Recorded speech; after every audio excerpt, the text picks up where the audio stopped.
Assalamualaikum warahmatullahi wabarakatuh. Kembali lagi dengan saya. Perkenalkan, nama saya Tio Chandra. Saya dari kelas D4 SKL 4C Politeknik Negeri Malang.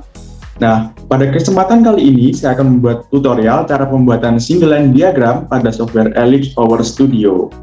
Nah, tutorial kali ini itu merupakan kelanjutan dari tutorial sebelumnya, yaitu yang kita setting protokol pada software Ellipse Power Studio ya teman-teman, yang kita sudah membuat driver 1 waktu itu ya. Oke, baik, langsung saja kita praktekkan ya. Nah, langkah pertama kita buka dulu aplikasi Ellipse Power Studio-nya. Nah, kita tunggu sebentar. Nah, lalu kita buka project yang kita buat yang lalu. Di sini ini ya, namanya contoh ya. Dan kita klik OK.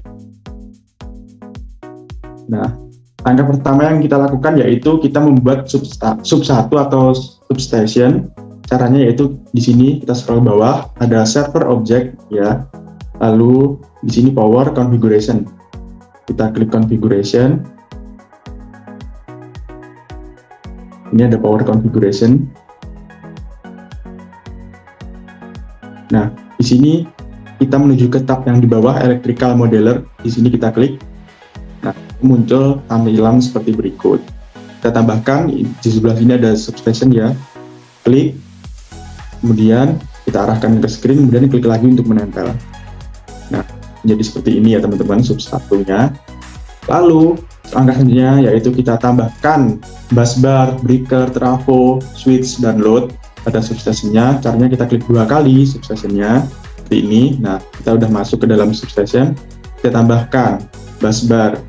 Busbar ada di sini. Bentar. Ini busbar, kita klik, kemudian kita klik lagi untuk menempel.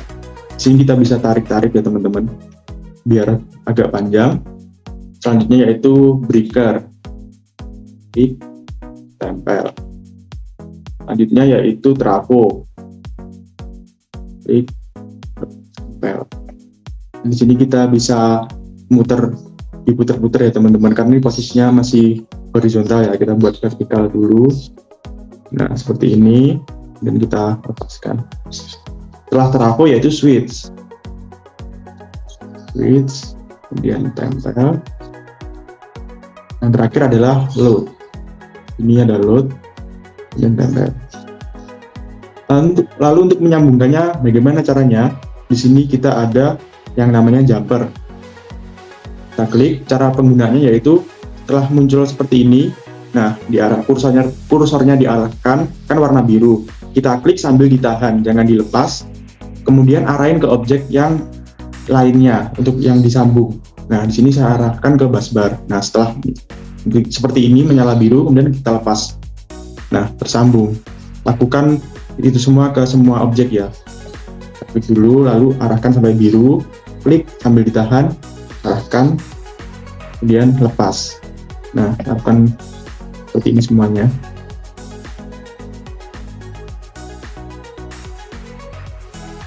Nah, semuanya sudah tersambung ya teman-teman ya. Setelah itu kita pergi ke tab analog di bagian bawah sini. Nah, lalu kita tambahkan new item sebanyak 3 kali, yaitu untuk IL1, IL2, IL3, yaitu arus pada tiap fasenya. Kita klik di sini add 3 kali 1, 2, 3. Selanjutnya kita scroll. Penambahannya ada di bagian bawah teman-teman. Nah, ini muncul analog measurement 1, 2, 3. Saya ganti namanya dulu ya. L1,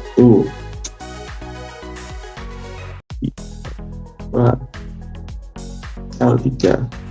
Lalu untuk electrical phase-nya kita ganti juga menjadi 8 IP device untuk semuanya. Kemudian untuk description-nya kita tulis current RST ya. Current RS T. Untuk unitnya kita tulis A ya, ampere. Nah, seperti ini teman-teman. Nah, langkah selanjutnya yaitu kita import screen object ya teman-teman. Caranya kita klik saja di sini power configuration, kemudian klik kanan electrical model, import screen object. Nah, Di sini kita pilih yaitu sub 1 yang sudah kita buat, lalu pilih foldernya ya di sini, ini ya, folder ini. Kemudian new screen. Nah, destination foldernya kita pilih di sini. Kita klik OK. Nah, di sini muncul namanya, kita namakan default saja, ini screen 1. Dan kita klik OK ya. Nah, di sini sudah muncul ya. Screen 1. Pilih screen satunya, kemudian kita klik OK.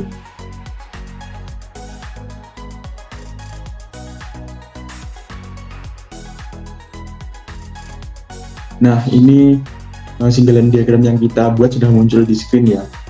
Langkah selanjutnya yaitu kita ganti warna backgroundnya ya, biar kontras, biar lebih terlihat. Caranya di properti ini, background color, ada titik 3 kan, kita klik. Nah, kemudian kita pilih warnanya hitam, dan kita klik OK. Nah, sudah ganti. Lalu langkah selanjutnya, kita bisa melihat apakah sudah berhasil kita importnya. Subsnya tadi, komponen-komponen kita bisa dilihat di sini. Nah, ini sudah muncul kan sub 1. Kita klik aja 2 kali. Nah, muncul komponen-komponennya yang sudah kita buat. Berarti sudah berhasil ya. Ini di sini. Kemudian di sini kita pilih yang breaker. Kita membuat itu analog measurement-nya. Caranya di sini measurement.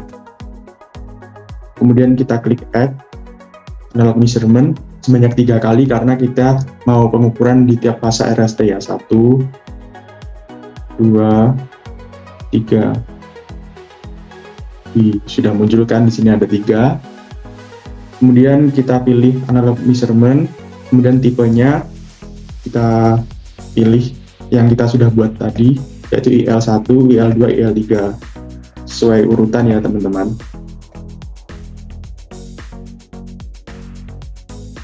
IL3. Nah, setelah itu kita menambahkan SCADA pada tiap analog measurement-nya. Kita klik pada analog measurement, kemudian klik kanan, add SCADA. Nah, sini muncul SCADA. Yang di sini belum ada kan? Kita tambahkan SCADA, juga add SCADA. Setelah kita menambahkan SCADA, kita tambahkan tag-nya di sini, lurusannya SCADA. Nah, ini ada titik 3 kan? Kita pilih. Di sini kita cari driver 1 di sini. Nah, kemudian measurement kita pilih sesuai urutan. Yang pertama itu current R, kemudian klik value, kemudian paste. Nah, lakukan hal yang sama pada yang lainnya juga. Sini, ini, dan yang ini current S, value, kemudian paste. Yang ini juga current T, kemudian value, kemudian paste. Lalu kita ubah itu active source-nya, kita klik analog measurement-nya, kemudian di sini ada active source di property. Ini kan 2 ST operator, kita ganti menjadi 1 ST SCADA. Lakukan pada ketiganya ya teman-teman. Ini ST SCADA. Setelah itu kita kembali ke screen 1 yang di atas ini. Lalu kita membuat screen 1 ini jadi screen utama. Caranya yaitu kita di view ini, kita klik viewer and frame, kemudian viewer. Nah, kemudian ini ada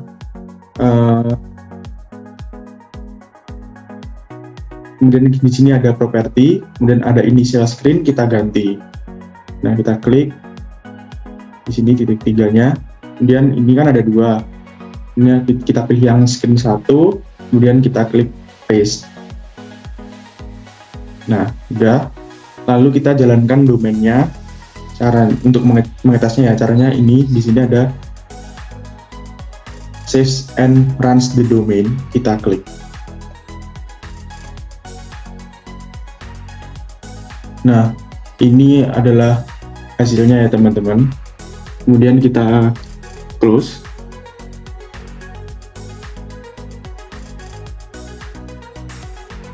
Nah, setelah itu kita ingin menampilkan hasil pengukuran arus RST-nya. Caranya yaitu kita menambahkan X Power Display. Karena di sini kita klik screen, kemudian screen 1,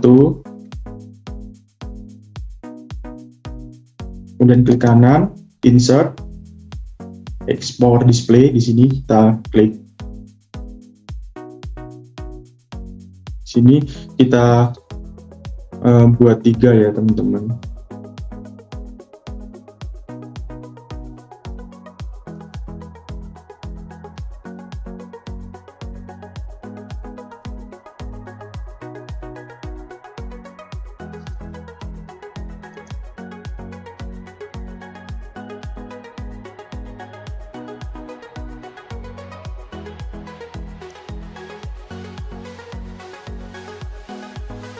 Nah, setelah itu kita beri label.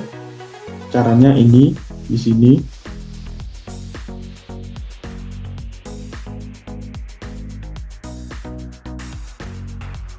Nah, setelah kita membuat label, kita bisa memberinya nama ya, caption. Di sini kita buat 3. Nah, itu kita beri caption.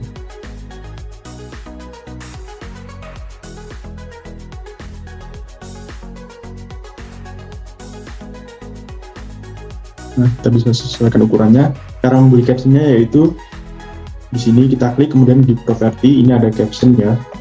Nah, kita bisa isi misalkan arus rasa R. Nah, di sini muncul kurang panjang. Nah, dan di sini juga arus rasa T. Dan ini maafin masnya S.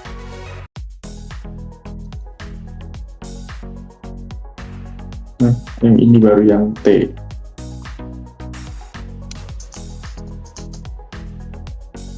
Nah, ini kurang panjang, kita tarik dan sudah muncul. Lalu langkah selanjutnya yaitu kita klik kanan pada ini kotak X Power Display-nya, kemudian properties ya, lalu links, dan ini ada measurement ya di sini. Dan source-nya ini kita pilih yang driver 1, dan measurement, dan ini current R. Nah, di sini kan untuk menampilkan yang arus yang di fase R. Tapi di sini kita tidak klik value, kita langsung saja kita klik paste, karena ini untuk mengelingkan atau menghubungkan si kotak X Power Display tadi dengan hasil dari pengukuran arus tiap fasenya biar tampil di kotak. Jadi langsung kita klik paste ya di sini. Nah, udah. Lakukan pada ketiganya ya teman-teman. Ini properties, links, ini, dan current S, paste. Ini juga yang terakhir, kotak yang terakhir, properties, links, measurement, source-nya, current T, dan paste. Nah, sudah selesai teman-teman. Lalu kita run seperti yang tadi ya. Ini save and runs the domain. Nah, di sini perlu waktu 30 detik untuk terhubung. Untuk itu ke FAM40-nya. Kalau praktek aslinya ya teman-teman, berhubung ini kita hanya simulasi saja. Jadi ini munculnya seperti ini. Seharusnya ini muncul hasil pengukuran kalau kita sudah terhubung di alat yang aslinya. Mungkin butuh waktu sekitar 30-40 detik kan. Oke, baik, mungkin segitu saja tutorial yang dapat saya berikan pada kesempatan kali ini. Semoga bermanfaat bagi kita semua.